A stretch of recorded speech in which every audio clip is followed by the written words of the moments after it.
तो hello student, आज फिर हम चार्टर एक्ट 1833 पढ़ने जा रहा है। और ठीक है। सो इससे आगे हमने चार्टर एक्ट 1813 दिखा था। तो उसके फिर 20 साल 1813 के ठीक 20 साल बाद चार्टर एक्ट 1833 आ गया। ठीक है।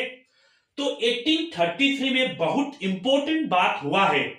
ये सभी एग्जाम में भी प्रश्न इससे आते हैं, क्योंकि इसमें जो बंबई और मद्रास को जो लेजिस्लेटिव पावर दिया था आगे में, क्योंकि बंबई और मद्रास में भी कौन हुआ करता था?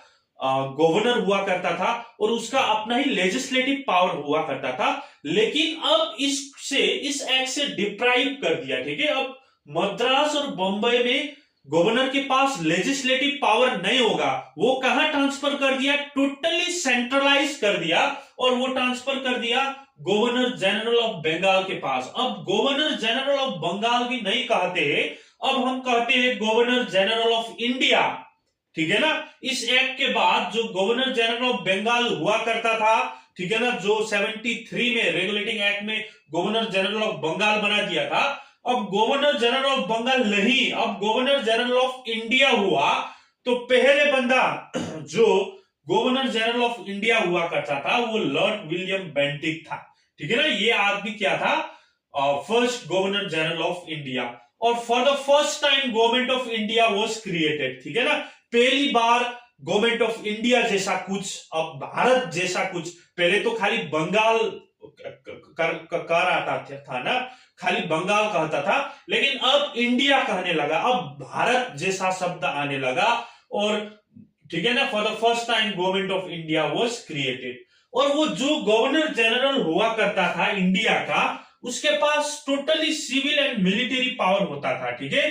Governor general of India to have all civil and military power, governor general of India के साथ। ठीक है ना।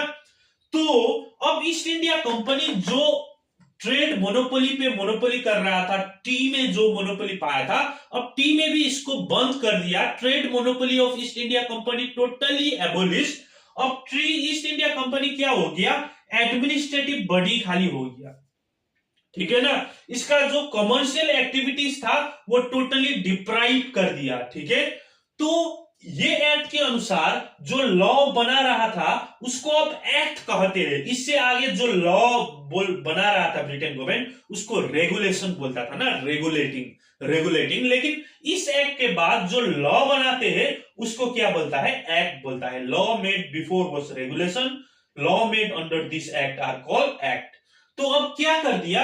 इंटायर लेजिस्लेटिव पावर किसके पास दे दिया? Was given to governor general of India. तो गवर्नर जनरल ऑफ इंडिया के पास क्या था? अब entire legislative power governor general of India के पास था।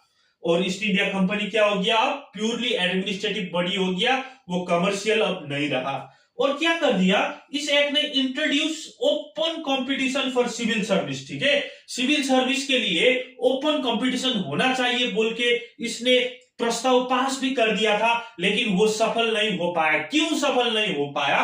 क्योंकि जो कोर्ट ऑफ डायरेक्टर था, कोर्ट ऑफ डायरेक्टर ने बोला ये नहीं हो पाएगा। ठीक है ना। सिविल सर्विस में भारतीय लोग जो ओपन कंपटीशन करके जो आएगा वो नहीं होने देगा, क्योंकि कोर्ट ऑफ डायरेक्टर का आदमी लोग लगता था इसमें। ठीक है ना। हमारा कुछ वो नहीं होगा, हमारा पद नहीं होगा। तो इसीलिए कोर्ट ऑफ डायरेक्टर ने क्या कर दिया? अपोज कर दिया। तो इसीलिए ये नेगेटेड हो गया।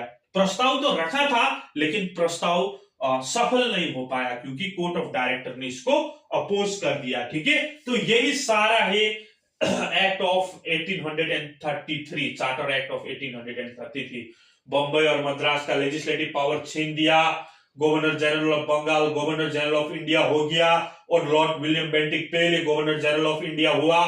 गवर्नर जनरल ऑफ इंडिया के पास टोटली सिविल और मिलिट्री पावर होगा। First time government of India create हो गया। ईस्ट इंडिया कंपनी अब एडमिनिस्ट्रेटिव खाली रहा, कमर्शियल नहीं रहा। लॉ, इससे आगे जितने भी लॉ बनते थे उसको रेगुलेशन कहते थे।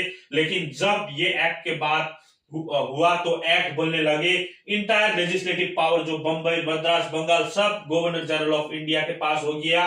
Open competition in civil service तो बोल दिया, लेकिन कोर्ट ऑफ डायरेक्टर ने अपोज करने के बाद ये भी कैंसिल हो गया। तो यही सब था मेरे दोस्त चार्टर एक्ट 1833। तो आप लोग को यदि लाइक हो गया, यदि समझ आ गया तो कमेंट कर दीजिए, लाइक कर दीजिए, शेयर कर दीजिए और कमेंट करके बता दीजिए आप लोग को कैसा लग रहा है, पढ़ने में मजा आ रहा है या नहीं आ रहा है।